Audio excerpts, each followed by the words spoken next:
What's up, everybody? Once again, my name is Matt, and welcome back to Let's Play Pokémon Platinum. In the last episode, we caught all 3 legendary bird Pokémon, and in this episode, well, we're actually going to continue that trend, and let's fly all the way over to Canalave City.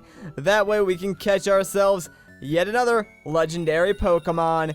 There are a lot of legendary Pokémon here in Platinum, but don't worry. We are actually making a dent in that list, and I believe this is actually the last roaming legendary Pokemon, so the rest should be pretty easy to catch in comparison. But first things first, let's head into this house because we need to talk to this sick little boy. The little boy is thrashing about in his sleep. Aww.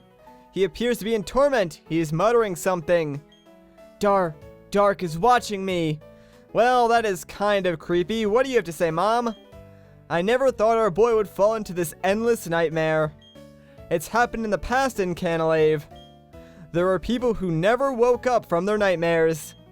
That is, until they were awoken using something called the Lunar Wing.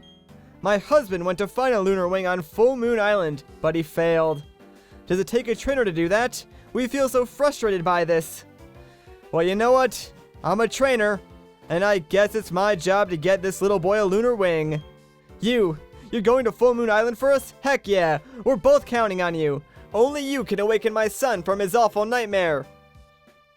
Please, I need the Lunar Wing from Full Moon Island to awaken him. I went, but I failed to find it. Anchors away. Don't you worry, Mr. Sailor. We'll help you get that Lunar Wing.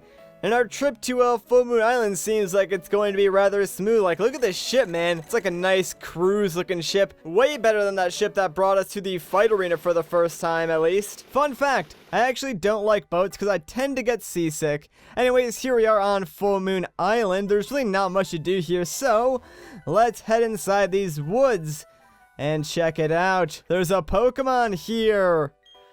This is actually one of my favorite Pokemon just because it looks really cool, but it does run away from us, and instead it leaves something behind, and check it out. It's actually the Lunar Wing that we were looking for, so there we go.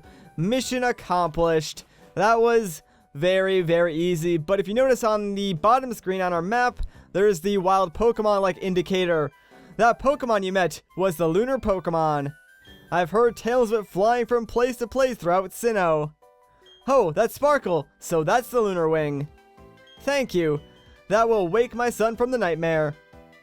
Alright, well, let's not waste any time and head back to Canalave. That way we can actually give the Lunar Wing to this sailor's son and wake him up from that horrible nightmare he's been suffering from.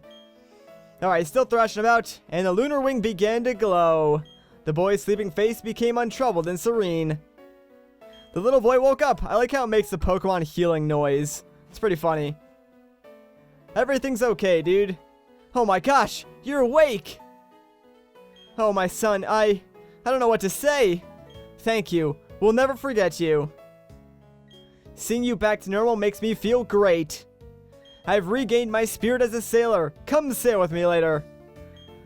Alright, well, we have made this family happy once more. Our job here is done, and now we have a new legendary Pokemon to go capture. So, what do you say we actually, just fly straight over to Jubilife? I was thinking about walking there, but like, yeah, now I'm way too lazy for that. We'll just fly to Jubilife and then start tracking this Pokemon down. Hopefully, it'll be pretty easy to find. I imagine this thing is going to actually be very easy to catch compared to the 3 legendary birds, but as per usual, I will just cut to when I encounter it, so I'll see you guys in a second.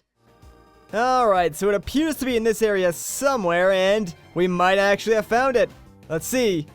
Yes, there it is. Alright, sweet. This is Cresselia. Now, Cresselia is a pure psychic type Pokemon, which makes my job a lot easier, because that means it is weak to both dark and ghost type moves. But we're going to start off with a mean look, just so this thing does not run away from us.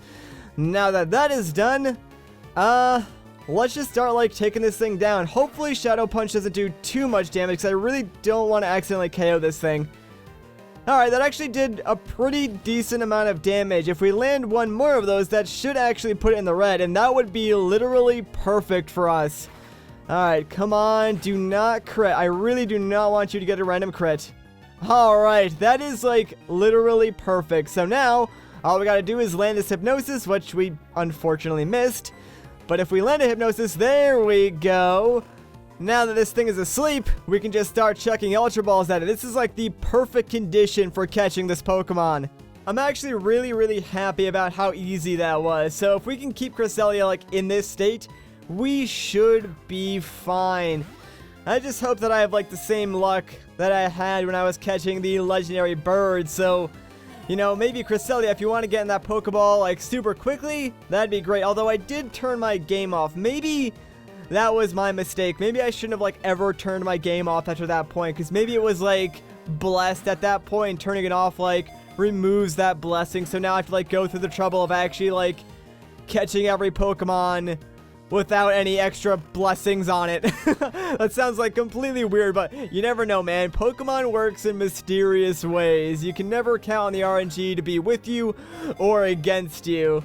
Come on, Cresselia, you know you want to do it? Oh, this could be it. Ah, dang it! Cresselia, you're such a troll, man. Alright, you know what? We'll go with one more Ultra Ball, and if it doesn't get caught in this this Ultra Ball, I think I'll just cut until we actually capture this Pokemon. Let's see. Nope, not even close. Alright, I'll see you guys in a second. Alright, let's try this one more time. Come on, Cresselia. You know you want to stay inside that comfy Ultra Ball. Oh, this could be it. Yes, there we go. That is what I am talking about. Oh, man. Surprisingly, that did not take as long as I expected it to. I'm actually pretty happy about that. But there you go. There's all of Cresselia's stats. That's another legendary Pokemon down. And of course, no, I'm not going to name it. Instead, it's just going to spend the rest of its life inside of Box 1.